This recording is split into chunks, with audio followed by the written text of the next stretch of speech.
FBI Director James Comey testified yesterday before the Senate about the two immigrant doctors in Michigan who performed female genital mutilation on little girls as young as 6 years old there. Comey said it's been a felony crime since 1996, and he called it, quote, a terrifying thing.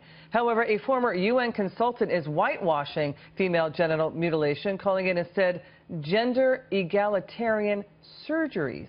Watch this.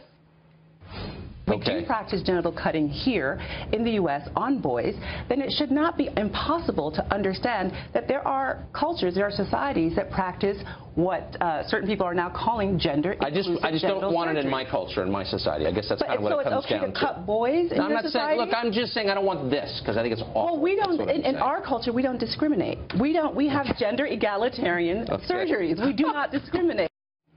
All right, this is completely off the wall and wrong.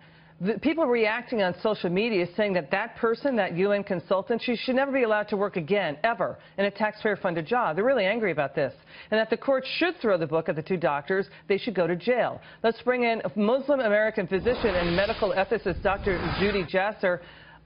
So what about this gender egalitarian cutting? What did you make of that weird, off-the-wall argument? Well, Liz, you know, this is not even about political correctness anymore. This is just pure evil and immoral. And this is the way, you know, this is even beyond simply the female genital mutilation, which is horrific in and of itself. But these girls are then dominated in a patriarchal society that tell them they don't have bodily autonomy. Along with this crime against humanity comes the crimes of abuse of women, of marital rape.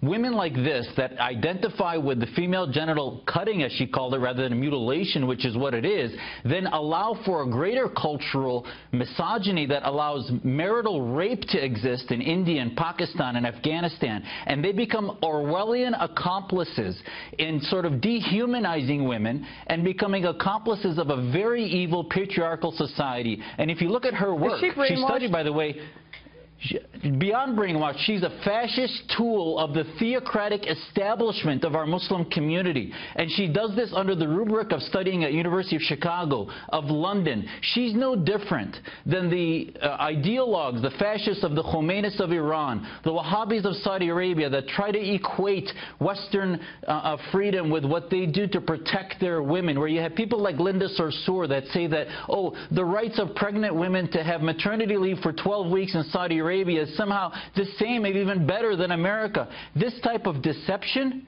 is the fact that they are tools of fascist systems that need reform. And we need to call it out for what it is. It's pure and simple evil, fascism, and misogyny. Yeah, it is evil. And, you know, the New York Times finally saying, including the term female genital mutilation in an online feature, they basically now are blasting the practice, even after its health editor said last week that the paper would not use this female genital mutilation term, saying we don't want to hurt people's feelings, it'll create a cultural chasm.